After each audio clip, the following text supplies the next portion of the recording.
Warning: our YouTube channel and its videos may contain scenes, language, and content that may not be appropriate for all audiences.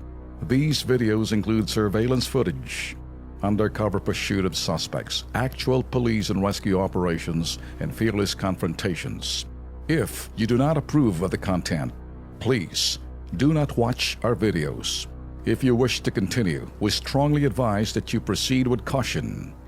Viewers' discretion is advised.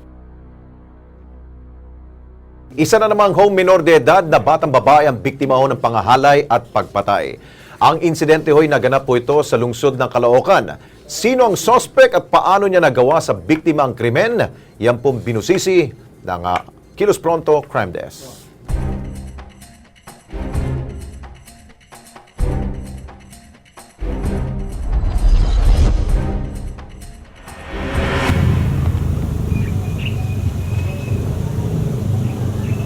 Hubot-hubad, nakasupot ang kanyang ulo habang tuguang nakahandusay ang malamig na bangkay ng 13 anyos sa si Rebecca Galguera, grade 3 student. Ganito na siya nang matagpuan ng kanyang ina sa matalahib na bakanteng loteng ito sa Bagumbong Barangay 171, Caloocan City. Isang araw nang nawawala ang dalagita magmula nang magpaalam sa ina na mangunguha lamang daw ng mangga sa naturang lote. Sabi po ng anak ko, Ma, pengi pang almusal. Pagkatapos ko nabigyan ng 5 piso yung anak ko, hindi ko na nakita uli. Galaw na ng madaling araw, hindi ko na nakita. Hinanap na namin yung anak ko, hindi ko naman makita talaga. Bago maghiwalay na yung pamangkin ko at saka yung anak ko, may nagsabi siya na pupunta pa siya sa kuha ng mangga. Ginabukasan ko po doon, hinanap yun ako. Tinanong ko yung pamangkin ko kung saan bandang kumukuha ng mangga. Ayon sa manakakita kay Rebecca, huli raw siyang namataan sa abandonadong bahay nito. Nangangalakal siya at namimitas ng mangga. Dako alas 7 ng umaga, noong 5 ng Pebrero taong kasulukuyan, nagbabakasakali ang inang si Grace na suyurin ang matalahib at abandonadong bahay. Nooy, nakita niya sa lugar ang 43 anyos na si Lino Albais, mangangalakal at naninirahan sa naturang lote. Pagbalik ko, nakita ko yung gumawa ng krimen sa anak ko, na nakayuko, nakaganon. Tapos, ang sabi ko, hoy, nasaan ang bata? Sabi niya, nandun. Kung naisip ko, buhay pa yung anak ko. Kasi, walang daan na sa may harapan eh. Umikot ako sa likod. Pag likod ko dun sa likod, wala na siya, wala nang katao-tao. Ngayon, naghanap ako, ang nakita ko, short ng anak ko, na puro dugo. Pag ikot ko na yun, ang unang-una ko nakita, yung paa ng anak ko. Tapos, ang isang paa ng anak ko, nakalagay sa sako. Matapos maproseso ng scene of the crime operatives, ang pinangyarihan ng krimen, binitbit ang bangkay ni Rebecca para siya ay ma-autopsy. Sa paunang investigasyon ng PNP, pagkabagok ng ulo ang ikinamatay ng biktima. Finally, nakita nila si Rebecca. May dugo, tapos yung ulo, gano'n. Walang naked, may styrofoam sa baba, sa bibig, nakasalpak.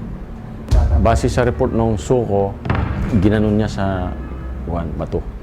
Yung indication din yung sa forma pa lang talagang for sexual position. Sa galit ng taong bayan, kinuyog umano nila ang suspect na si Lino na nooy pataka sa krimen. Dinakip siya ng otoridad.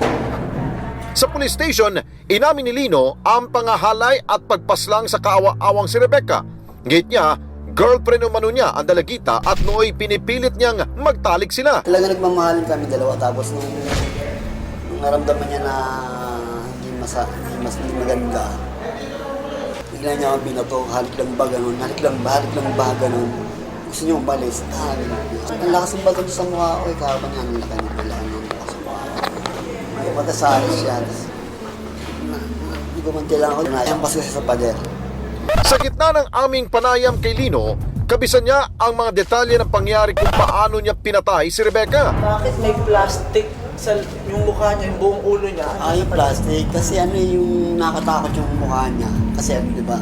Kasi sabi niya, kahit na ganito ako, huwag mong isipin patay ako. Natalino lang ako yung parang hinahagis-hagis niya yung katawan niya tapos hindi umiimig. Ayun yung sabi niya. Habang inimbestigahan pa ng pulisya kung may sakit sa pag-iisip si Lino, naharap pa rin siya sa kasong rape with homicide. Masakit na masakit po sa akin yung nawala yung anak ko na yan. Hindi ko nga po alam kung anong mangyayari sa mahal na mahal ko yung anak ko kahit ito nangangalakal ho yan. Buhay yung pinuha niya sa anak ko, buhay yung kapalit ng kailangan singilin ko sa kanya.